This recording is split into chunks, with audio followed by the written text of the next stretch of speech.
बच्चों, अभी हम लोग एक्सरसाइज 6.3 क्रमशः पढ़ रहे हैं। 6.3 एक्सरसाइज ज्यामिति का हम लोग पढ़ रहे हैं, लगातार पढ़ रहे हैं। एक एक करके हर एक प्रश्न को पढ़ रहे हैं। 3 तक पढ़ चुके हैं, ये चौथा प्रश्न है। इसको आप देख रहे हैं, सामने चित्र है। इसमें आप देखिए कि 4 में क्या कह रहा है। जो आकृति है इसमें क्यू आर बटे क्यू एस बराबर QT बटे PR ऐसे करके दिया हुआ है। साथ में दिया है कि कोण 1 जो है वह कोण 2 के बराबर है। और इस तरह से आपको दिखाना है, सिद्ध करना है कि त्रिभुज PQS, क्या सिद्ध करना है? त्रिभुज PQS, ये जो त्रिभुज आप देख रहे हैं PQS और त्रिभुज TQR, ये दोनों त्रिभुज समरूप त्रिभुज हैं। इसको दिखाना है, इस आधार पर दिखाना। तो सबसे पहले हम लोग प्रश्न का हल, इसमें हम क्या देख रहे हैं? देख रहे हैं त्रिभुज PQR। त्रिभुज PQR में क्या देख रहे हैं?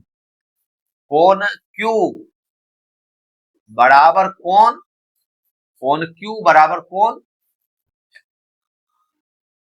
QRP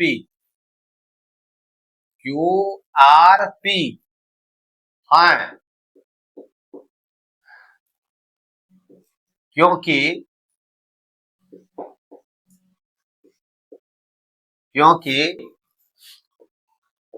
दिया है कि कोण 1 बराबर कोण 2, ये दिया हुआ है। तो कोण 1 Q है, कोण Q है और 2 कोण जो है उसको देखिए QRP है ना। तो हम कह सकते हैं इसीलिए कोण Q के सामने की भुजा,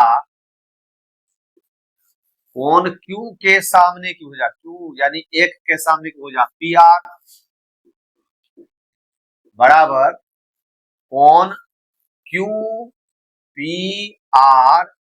के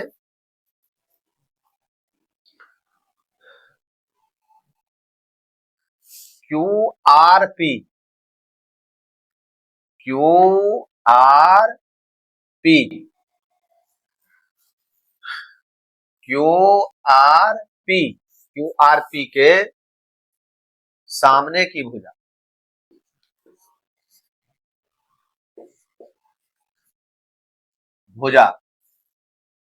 PQ, PR बराबर PQ,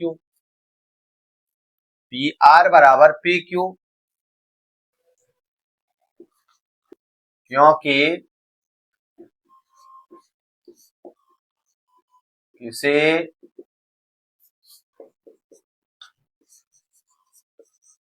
त्रिभुज में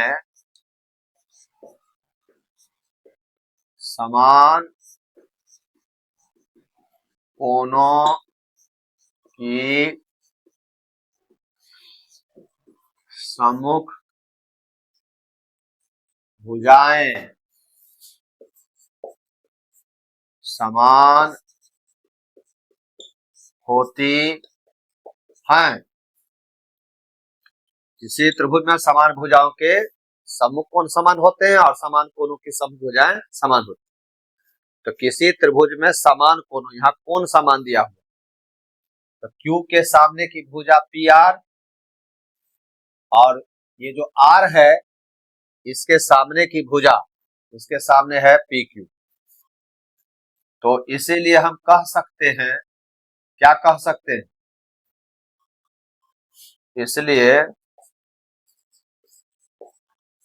इसलिए हम कह सकते हैं जो जो PR है, PR देख रहे हैं ना, PR बराबर कह सकते हैं ये जो पी आर है इसके बराबर क्या आया है आपको, पी क्यू। पी क्यू, तो पी क्यू को हम क्यू पी कह सकते हैं। पी क्यू यहां से पी क्यू, यहां से क्यू पी, क्योंकि पी क्यू बराबर क्यू पी। किंतु दिया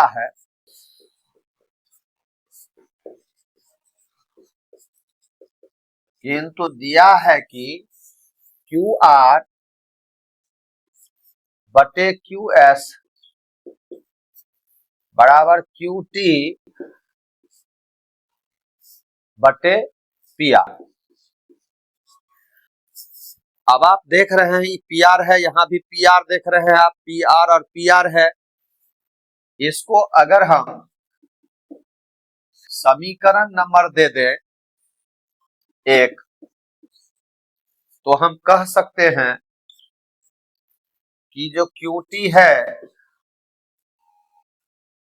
बट्टे जो पी आर है, तो पी आर बराबर क्यू पी हम प्राप्त कर चुके हैं, तो पी आर को क्यू पी में बदल देंगे। ये हो गया समीकरण 2। ये कहां से हो गया, समीकरण 1 से। समीकरण 1 से आप पी आर को क्यूपी में बदल सकते हैं, क्योंकि यह हमको बराबर हो चुका है, पी आर बराबर क्यूपी, पी आर बराबर क्यूपी।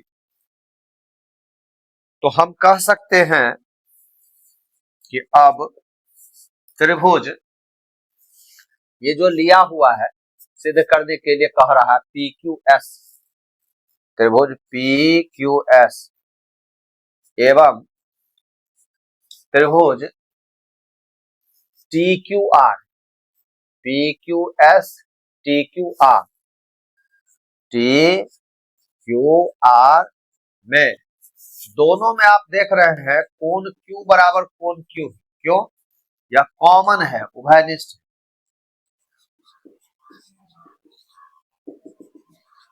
ये उभयनिष्ठ है तथा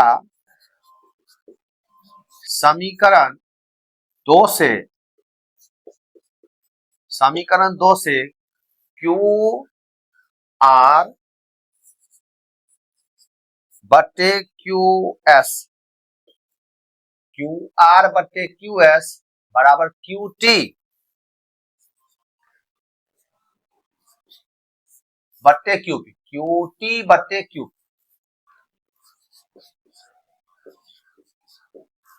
हाँ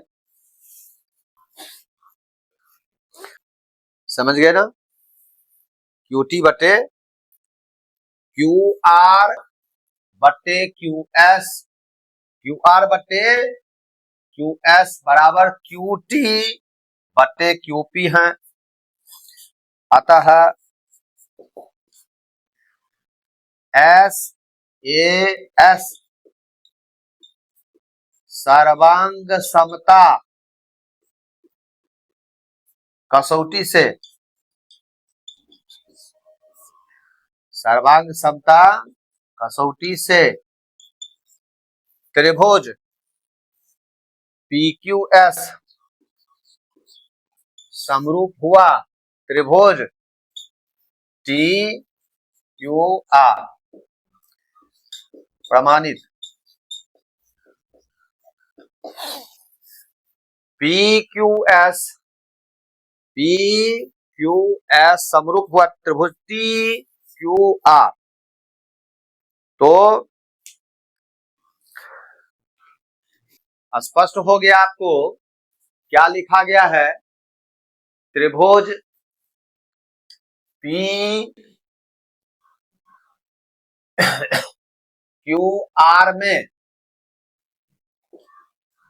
त्रिभुज पी क्यू आर में पी क्यू आर में 1 और 2 कोण बराबर लिखा हुआ है, कोण 1 बराबर कोण 2 ये आपको बराबर लिखा हुआ है। तो कोण 1 क्या है, पी क्यू आर जो त्रिभुज है इसमें कोण 1 क्यू है, तो कोण एक को हमने क्यू कहा, और कोण दो है तो कोण दो को हम कह सकते हैं क्यू आर पी। क्या कह सकते हैं? Q R P. ये दो है, तो ये दो कोण जो है इसके सामने पी क्यू और एक के सामने पी आर। किसी त्रिभुज में समान कोणों की समूह भुजाएं समान होती हैं, तो कोण क्यू के सामने की भुजा पी आर और कोण आर के सामने की भुजा पी क्यू, ये नियम से जो लिखा हुआ है किसी त्रिभुज में समान कोणों की समूह भुजाएं समान होती हैं। आप लोग जानते हैं किसी त्रिभुज में समान कोणों की समूह भुजाएं समान होती हैं और किसी त्रिभुज में समान भुजाओं के समूह कोण समान होते हैं। अर्थात किसी त्रिभुज में अगर कोण बराबर होंगे, बराबर कोण के सामने की भुजा बराबर होगी, और अगर भुजा बराबर है तो बराबर भुजाओं के सामने के कोण समान होंगे। तो यहाँ पर एक और दो कोण बराबर दिया हुआ है प्रश्न में। एक का मतलब क्यू कोण हुआ, दो का मतलब आर कोण हुआ, तो कोण क्यू के सामने की भुजा, कोण क्यू के सामने की भुजा पी आर कहां?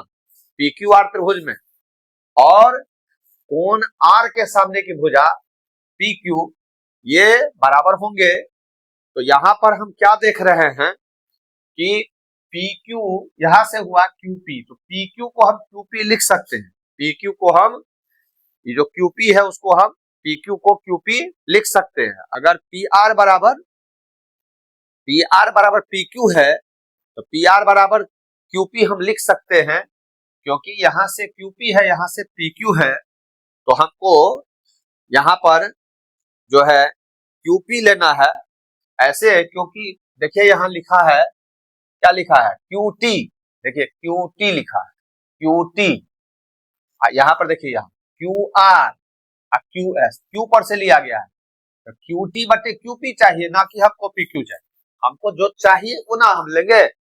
तो हमको पी क्यू जो है, पी क्यू बराबर हमको, समझ गए ना, पी आर हुआ है, तो पी आर को हम पी क्यू में बदल लेंगे और पी क्यू को हम क्यू पी कह सकते हैं, क्योंकि हमको जो प्राप्त करना है, जो हमको चाहिए, हमको क्या चाहिए? हमको चाहिए एस ए सर्वांग समता। तो एस ए सर्वांग समता कसौटी जो है समरूपता कसौटी, एस ए एस समरूपता कसौटी है। यहां पर सर्वांग समता नहीं होगा, समरूपता कसौटी। एस ए एस सर्वांग समता जो है उसमें क्या है? दो त्रिभुजों में एक त्रिभुज की दो भुजाएं और बीच का कोण दूसरे त्रिभुज की तदनुरूपी दो भुजाएं बीच के कोण के बराबर होते हैं, दोनों त्रिभुज सर्वांग सम होते हैं। लेकिन हमको यहाँ समरूप है सिद्ध करना, तो समरूपता कसौटी है दो त्रिभुजों में एक त्रिभुज का एक कोण दूसरे त्रिभुज के एक कोण संगत एक कोण के बराबर हो, और इन कोणों को अंतर्गत करने वाली भुजाएं एक ही अनुपात में हो, दोनों त्रिभुज समरूप होते हैं। ये आपको हम सिद्ध करके दिखा चुके। एस ए एस समरूपता कसौटी से, एस ए एस समरूपता कसौटी है तो इसमें हमको दोनों त्रिभुज में एक कोण चाहिए। तो एगो त्रिभुज आपका क्या है? एगो त्रिभुज आपका पी क्यू एस है। देखिए पी क्यू एस, इसमें क्यू आया, फिर दूसरा है टी क्यू आर, देखिए टी क्यू आर, इसमें क्यू आया। तो दोनों का क्यू जो है, दोनों का क्यू उभयनिष्ठ है, पी क्यू एस में और T Q R, P Q S में और टी क्यू आर में, दोनों में क्यू उभयनिष्ठ है। और क्यू को बनाने वाली भुजा देखिए क्यू आर क्यू एस, इसमें क्यू टी क्यू पी, इसके अनुपात बराबर हुए। तो क्या नियम था? ऐसे समरूपता कसौटी क्या है? दो त्रिभुजों में एक त्रिभुज का एक कोण दूसरे त्रिभुज के एक कोण के बराबर हो और इन कोणों को अंतर्गत करने वाली भुजा एक ही अनुपात में, दोनों त्रिभुज समरूप होते हैं। तो यहाँ पर हम देख रहे हैं दोनों में क्यू कोण उभयनिष्ठ हुआ है, और क्यू को क्यू आर क्यू एस, यहाँ देखिए क्यू टी क्यू पी, दोनों में क्यू है उभयनिष्ठ। तो इस तरह से इस क्यू पी और क्यू एस, इसमें क्यू आर और क्यू टी, इसका अनुपात बराबर हुआ है, तो हम कह सकते हैं कि यह जो है दोनों त्रिभुज समरूप है, इस आधार पर कह सकते हैं। तो इस तरह से आप लोगों को समझा दिया गया। अगला प्रश्न फिर हम आपको दिखा रहे हैं, इसको उतारिए जल्दी से।